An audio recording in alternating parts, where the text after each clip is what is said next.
Hello and welcome, friends. Welcome to another exciting review. This time I have for you probably the oldest instrument in my collection. And I present to you this wonderful small piece I recently bought. It is quite a small writing instrument, and it comes from America. I estimate that it was made between 1880 and 1895. So I think it is from the end of the 19th century America. When I bought it, I was quite impressed of these beautiful engravings. And I even thought that it might be a solid gold piece, an 8 or a 9 carat gold piece. But unfortunately, it has no hallmarks or engravings, so this means it's just gold plated. When I bought it, it has just this ring here, but I added a small jewelry. This is an 8 carat one, 333 marked, and a beautiful opal stone right here. I love the shinings of the opal stone. I hope it won't do scratches on the main body, but I think it will be alright. So guys, let me tell you what I have here. On the body, we don't have nothing engraved, but it has an interesting mechanism that delivers the nib, and if we push on this, it reveals a beautiful nib. And on this nib, we have the maker of this pen engraved on it. So on it, we have engraved Leroy W Fairchild, New York, and number 4. Number 4, I believe, stands for the nib size. I told you guys that the body is only gold plated, but I believe that we have here a gold nib. What is interesting about this nib, guys? As you can see, it is, or as you can see, it doesn't have a breathing hole, and it does not have a feeder. And this is why, because this is not a fountain pen but a deep pen. And you probably wonder what is the difference between a fountain pen and a deep pen. And let me tell you, for this I will need some examples, and I have them stored right in this box. I'm sorry. Oops, I've taken. Okay, just stay there. No, he doesn't want to stay.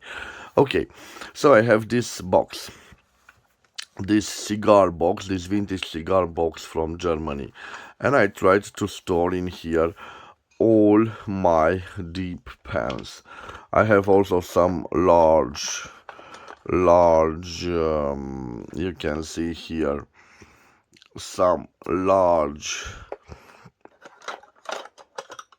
pencils and other types of writing instruments, but mainly here I have only deep pens. So lots of deep pens, as you can see. And I will take, let's say, this green one. Maybe I have some other ones. Yes, maybe also this red one. I will show them as an example to you guys. So the difference between a deep pen and a fountain pen is right in their names. So fountain means that a fountain pen has a reservoir of ink, and I will take this reform fountain pen, and you can see it has here an ink window. So it has an internal reservoir of ink. But the deep pens, they don't have that reservoir of ink. They were predominant in the 19th century. And this means that you have to dip them in ink. So if you have an ink recipient here, from time to time you must take the nib and insert it in that ink reservoir. In time, also, guys, from England, I have this beautiful mobile inkwell. As you can see, it has an ingenious system. So you pull it like this, and the ink was stored in this. So when you had to write a letter, from time to time you had to dip this nib in ink. Interesting, guys, that some of the nibs had this hole, this breathing hole, of course no feeder, and others didn't have that breathing hole, like this type of nib.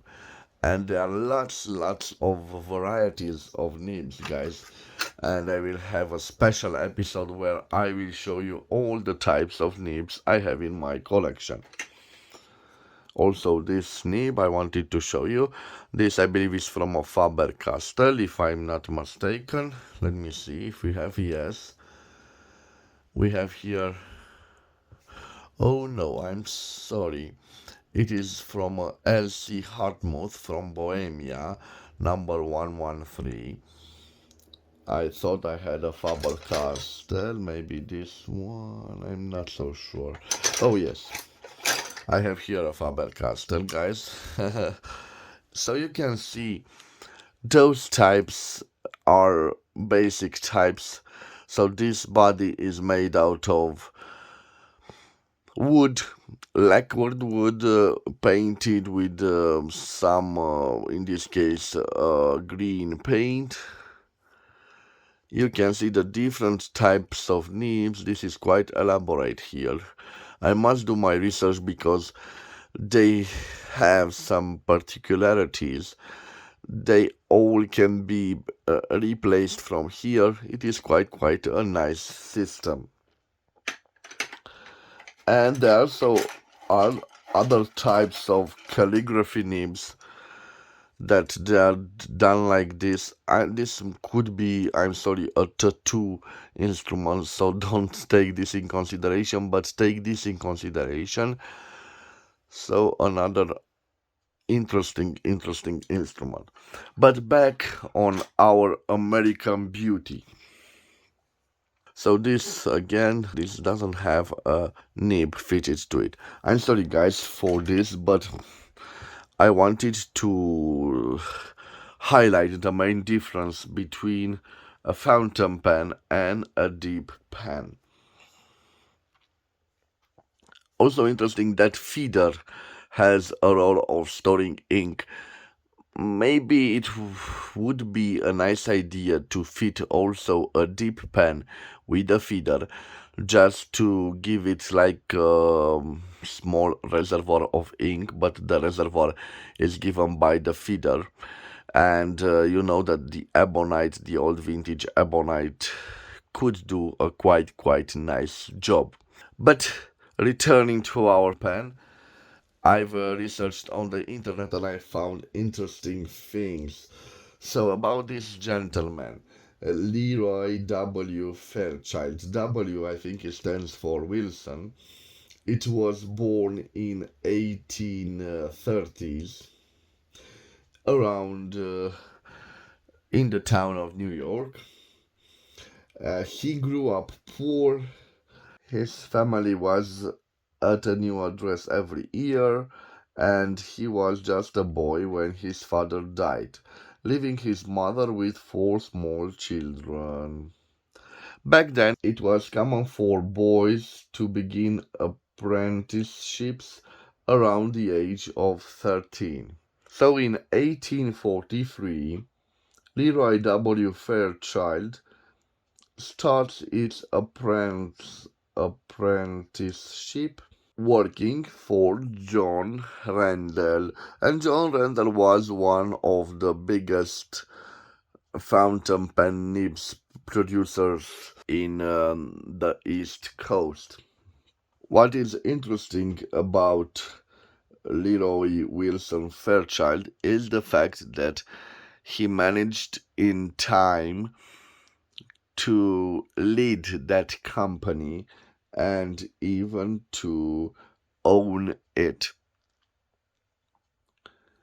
What it is known for, he revolutionized nib manufacture by welding iridium tipping material to the gold nib instead of soldering it as had been done previously. This process prevented corrosion between the solder and tipping materials and in essence created a nib that could last indefinitely. Fairchild is thought to have been the first supplier of nibs to Waterman. So guys, he practically embedded the iridium points in the gold instead of soldering them, therefore avoiding the galvanic and corrosive action of the ink on the two metals, the solder and the gold, as well as giving the points a firmer hold of the pen and modified the form and roundness of the pen. So what do we have here, guys? We have here a retracting deep pen nib holder with a telescopic pencil. Unfortunately, I don't know how this pencil works, guys. I'm not so sure how to work this pencil, or maybe it lacks a little bit of a piece from it. It looks like this. It is quite interesting. Quite a nice lady instrument, and I think it was held in purses, and again I believe it's quite old. So although the body isn't made out of solid gold, I think the nib is made out of solid gold. But back then we didn't have the engravings, so we didn't have whole hallmarks of gold engraved on the nib. But I think it is a 14 karat gold nib, judging by the way it looks.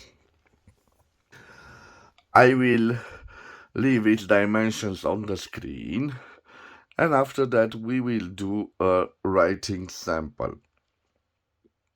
And for the writing sample, I told you I need a special ink, and I have an old, pretty old ink right here. But this is a special ink for drawing, and I hope it will, let me see where, yes, here we have written in Romania, we have black for drawing, and I hope it is still a good ink. Of course, some of my viewers think I don't know what I'm doing in these videos, and I've read a comment on the internet saying that, whoa, he just put old ink in a vintage Mont Blanc from the 1950s. Oh my god, I couldn't believe that. Well, guys, I make mistakes like everyone out of you. I don't know nothing about the fountain pen world, but I'm learning. So, please, if you have suggestions or let's say comments, even if they are negative about my activities and how I mistreat my vintage fountain pens, please leave them in the comments on the videos and I will try to answer your point of view. Of course, I do mistakes because I'm only a human. Okay? So, please, guys, if I'm doing something wrong, please leave them in the comments. I always appreciate constructive criticisms. Is not a problem for me. But as long as you see something wrong in one of my videos, please let me know. Maybe in the future I won't make the same mistake. Okay, so don't mind me. I will continue my little video. I will put this here.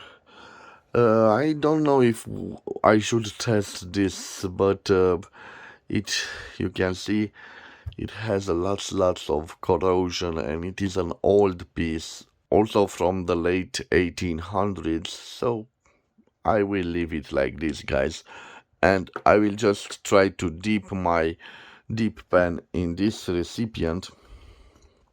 But because we have left the ink, I'm sorry, let me see if I can open it. Yes, I can open it.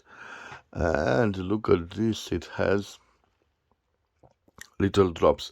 So maybe I will put some little drops here of this special ink. 1, 2, 3, 4, and I think it is sufficient for our writing sample. I will put it right here. I will zoom out for a little bit. Maybe it is okay for me to, let me see if I can place it right over here. I don't want to. Okay, this is nice. So now, guys, I will change the angle of the camera for you to see better the writing sample. So just wait 1 minute. Okay, like this. Now, okay, let me give it a little zoom. Yes, it is quite nice. Let me see. So I will put this here. I will use this deep ink. Let me see. It is the first time that I'm trying to write with it. So this is a Leroy. Whoa. This is not a good sign. Maybe, let me see, guys. I'm sorry for this. I will put this right over here, and I will try to use a regular ink. I have over here a Parker ink, and I hope I can. Yes. And I will just dip it thoroughly in this ink. Remember, this is an ink for fountain pens, so not for deep pens. I will remove the excess of ink, and now I will try to write with it. So a Leroy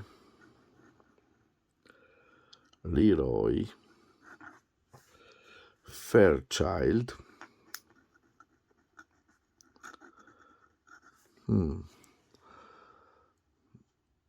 Okay. Fair.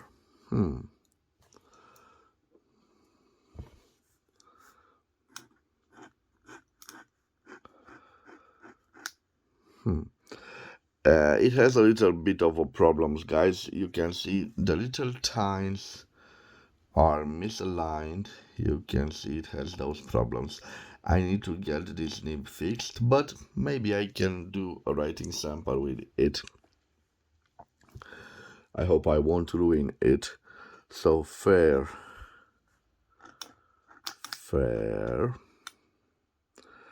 It's not a problem as long as I can align them. Fairchild. I'm sorry for this, guys. From New York. Yes.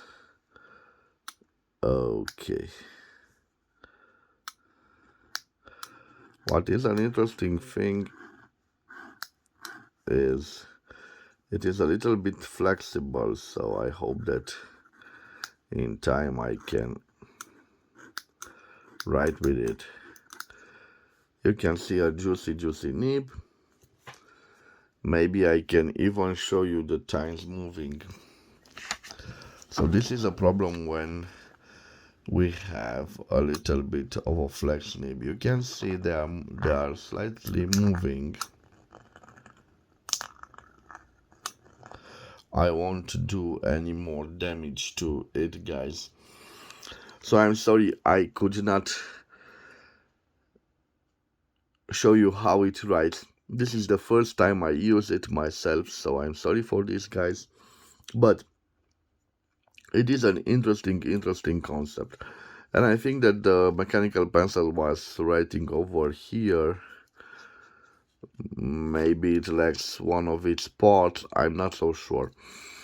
So this is my little dip and I simply love it. And by the way, guys, I paid for it around 700 lays or 141.72 euros or 154.39 American dollars. And at this price, I thought it was a steal, especially when I consider that this was solid gold, but it doesn't matter for me that this material is solid gold or not. I didn't buy it to scrap it for gold. I bought it for its wonderful design and for these wonderful engravings over here. I hope you've enjoyed this review and the history lesson of Leroy Wilson Fairchild. He certainly was a name in the nib industry, the American nib industry at the late 1800s. And of course, you all know the beautiful flexible nibs of Waterman. So it is thought that Leroy Fairchild was the first supplier of nibs for Waterman, which is in my book a great thing, guys. So thank you for your time. I hope you've enjoyed this little review. If you've enjoyed this review and you want to see other nice writing instruments on my channel, please support my activity by subscribing to it. As always, I want to wish you to, and I hope it will write, to have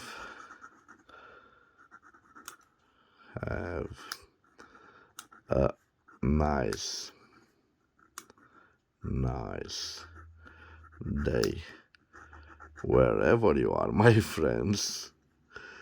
I just want to make a smiley face. Yes, just like this. So have a nice day, my friends, wherever you are. I hope you've enjoyed this small review. I will see you again on the next episode. Till then, bye bye and God bless.